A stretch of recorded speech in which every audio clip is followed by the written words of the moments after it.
Salve a tutti ragazzi, bentornati e ben ritrovati sul canale. Questa mattina parleremo del nostro Napoli, dell'amichevole giocata ieri contro il Villarreal e dello spunto di mercato che sembra una cosa fatta, manca solo l'ufficialità. Beresischi arriva a Napoli con Zanoli che va alla Sampdoria, Contini che torna a Napoli. Comunque tutto questo intreccio di mercato che a quanto dicono Gianluca Di Marzio e tutti i giornali sia cosa già fatta. Prima di arrivare ad analizzare la partita e questo acquisto futuro del Napoli, vi invito come sempre ragazzi ad iscrivervi al canale e attivare la campanella delle notifiche perché è l'unico metodo per restare aggiornati sui miei contenuti ogni volta che carico qualcosa. Comunque, la partita di ieri, la miniatura parla di una bella partita. È stata una bellissima partita, una partita vera con agonismo, ritmo, non è stata la solita amichevole di ritiri precampionato, perché comunque pure se lo stiamo facendo a dicembre è un ritiro precampionato. Un Villarreal che comincerà prima la Liga, quindi è avanti di preparazione come lo era il Crystal Palace, però il Crystal Palace a livello di organico ovviamente sta messo un tantino peggio del Villarreal. Il Villarreal è più squadra, è un Villarreal che gioca a calcio e quindi la condizione fisica secondo me ci ha messo un po' in difficoltà. Siamo ancora imballati con carichi di lavoro effettuati in Turchia, non si poteva fare altrimenti. Mi è piaciuto Osimhen, mi è piaciuto Mario Rui soprattutto, mi è piaciuto Ndombele e Meret ha fatto altri grandissimi interventi che comunque sta smentendo tutte le critiche che ha avuto in estate dal sottoscritto, soprattutto dopo l'amichevole mi sembra con l'Espanyol che fece due cappellate. Mi sono scagliato contro Meret e devo far mea culpa e l'ho sempre fatta nei video anche da quando è iniziata la Serie A ad oggi. Quindi Meret ha giocato una grandissima partita. Kvaratskhelia siamo ancora post infortunio, siamo ancora con gambe troppo pesanti, anche se la cosa che mi ha fatto divertire di Quara è che gli è stata cambiata la fascia nel secondo tempo. Cambia la fascia ma non cambia la musica. Kvaratskhelia comunque fa gli stessi dribbling, fa le stesse giocate e riesce ad essere pericoloso allo stesso modo sia a destra che a sinistra. Non è una novità, non l'ho scoperto io. Kvaratskhelia secondo me è il classico giocatore che può svariare su tutti i ruoli d'attacco. Non può fare sicuramente la punta centrale, però nemmeno Mertens anni fa poteva fare la punta centrale e poi si è riscoperto falso 9. Non si può mai dire, sono giocatori che hanno tantissime potenzialità e non puoi mai sapere nel futuro cosa può far meglio e cosa no. Comunque, tornando un attimo alla partita, il Napoli va sotto 1-0 e il Napoli ha sempre questa prerogativa. Quando va sotto riesce o comunque crea un tot di occasioni pericolose per poter portare il gol del pareggio e molto spesso arriva. Ieri ci ha pensato l'ennesimo gol di Osimhen che dopo una grandissima discesa ha scaricato tutta la rabbia con un grandissimo tiro in porta. E poi abbiamo preso comunque due gol su contropiedi e palle perse per poca lucidità, per mancanza ovviamente dei calciatori titolari. Ne hai 4-5 fuori ancora, Rachmani che comunque non si sa se giochi con l'Inter, molto probabilmente no. Però tutto sommato è una sconfitta che è meglio perdere queste partite giocandole così che vincerle, perché quando giochi delle amichevoli per trovare dei problemi o per provare altre soluzioni, se non le hai giocate al 100% o sei sottovalutato un tantino l'avversario, è meglio perderle perché così vai ad analizzare i problemi, se di problemi possiamo parlare, perché il Napoli comunque gioca a calcio, non si è dimenticato come si gioca a pallone o come giocava 20 giorni fa, un mese fa che è finito il campionato. Quindi da questo punto di vista massima tranquillità. Dobbiamo, ripeto, dobbiamo solo secondo me migliorare quando becchiamo degli attacchi frontali. Andiamo un po' in sbattimento sia con i centrocampisti che coprono che con i due centrali. Va bene che stiamo giocando con i centrali contati, abbiamo solo Juan Jesus e Ostigard perché Rachmani è infortunato, Kim è ancora in pausa dopo la fine del mondiale. Però mi devo collegare un attimo al mercato perché nelle ultime amichevoli Spalletti l'ha fatto già prima, però in questi ultimi amichevoli ovviamente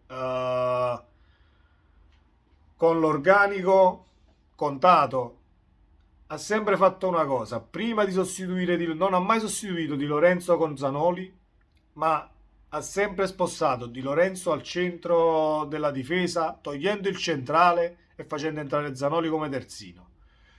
Adesso io credo che sia una scelta prettamente tecnica perché hai solo i Primavera che possono rimpiazzarti i due centrali. Però, secondo me, Beresischi, che è l'acquisto di cui tutti stanno parlando e tutti dicono che manchi solo l'ufficialità, secondo me è un acquisto, io non so, sarà una cosa solo mia, ma io vedo l'acquisto di Beresischi come un giocatore in più per cambiare modulo, ovviamente all'occorrenza.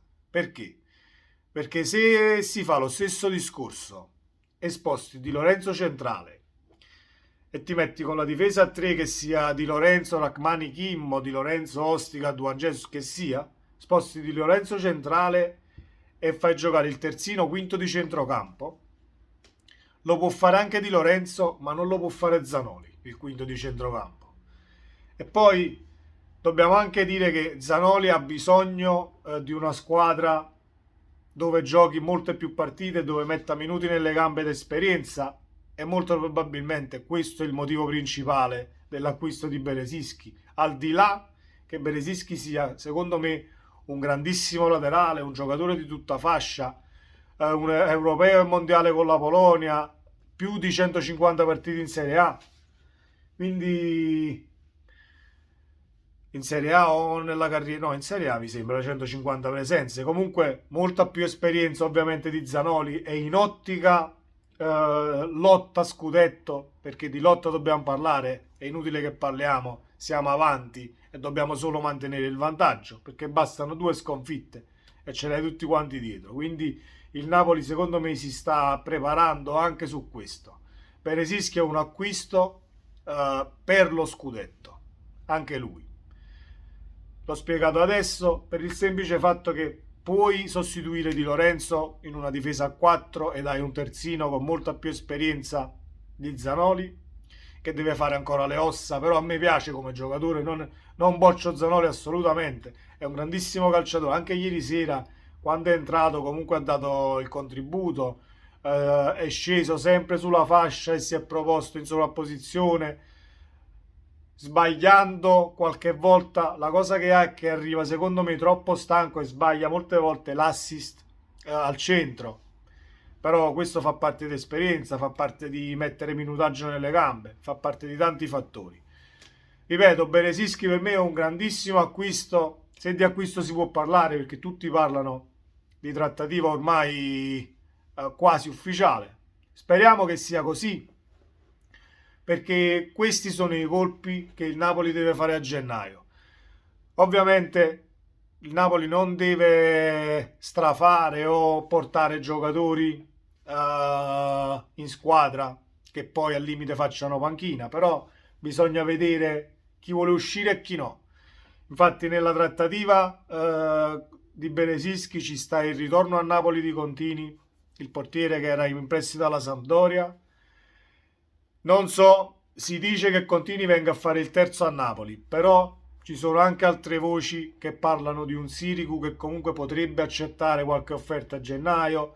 Demme non si sa se parte, il Napoli è su altri profili a centrocampo. L'abbiamo visti, ho fatto le reaction e il mio commento sul canale, se volete andarlo a recuperare, tipo che so, Frattesi, il Napoli era su Frattesi, ma non si sa perché Frattesi comunque è una pista difficile, c'è tanta concorrenza.